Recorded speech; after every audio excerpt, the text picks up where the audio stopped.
Hello, ഇന്ന് അപ്പൻ്റെ അനിയൻ്റെ വീട്ടിലാണുള്ളത്. അപ്പോൾ അവിടെ വീടിൻ്റെ മുറ്റത്ത് നല്ല റംബൂട്ടാൻ മൂത്ത് കിടക്കുകയാണ്. ഇന്നത് പറിക്കാൻ തീരുമാനിച്ചു. പഴങ്ങളുടെ രാജകുമാരി എന്നും ദേവതകളുടെ ഭക്ഷണമെന്നും വിശേഷിപ്പിക്കപ്പെടുന്ന റംബൂട്ടാൻ സ്വാദിഷ്ടവും പോഷകസമ്പുഷ്ടവുമാണ്. ഔഷധമായി ഇത് ഉപയോഗിക്കുന്നുണ്ട്. 100 ഗ്രാം റംബൂട്ടാനിൽ 40 മില്ലിഗ്രാം വൈറ്റമിൻ സി അടങ്ങിയിട്ടുണ്ട്. റംബൂട്ടാൻ സ്ഥിരമായിട്ട് കഴിച്ചാൽ പനി, ജലദോഷം എന്നിവ വരാതെ തടയാൻ പറ്റും. ചർമ്മ സൗന്ദര്യം സംരക്ഷിക്കാൻ സാധിക്കും. വിഷാംശങ്ങൾ നീക്കം ചെയ്യാൻ സഹായിക്കുന്നു. മലേഷ്യ, ശ്രീലങ്ക, ഇന്തോനേഷ്യ, ഫിലിപ്പീൻസ് എന്നിവിടങ്ങളിലും തെക്ക് കിഴക്കൻ ഏഷ്യയിലും മറ്റ് കണ്ടുവരുന്നൊരു ഫലമാണ് റംബൂട്ടാൻ.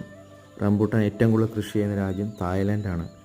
കേരളത്തിൽ ഇത് നന്നായി വളരുകയും കായ്ഫലം തരികയും ചെയ്യുന്നുണ്ട്. ഞങ്ങളങ്ങനെ ഇന്ന് മൊത്തം റംബൂട്ടാൻ പറിച്ച് മൊത്തം കൊട്ടയിലാക്കി.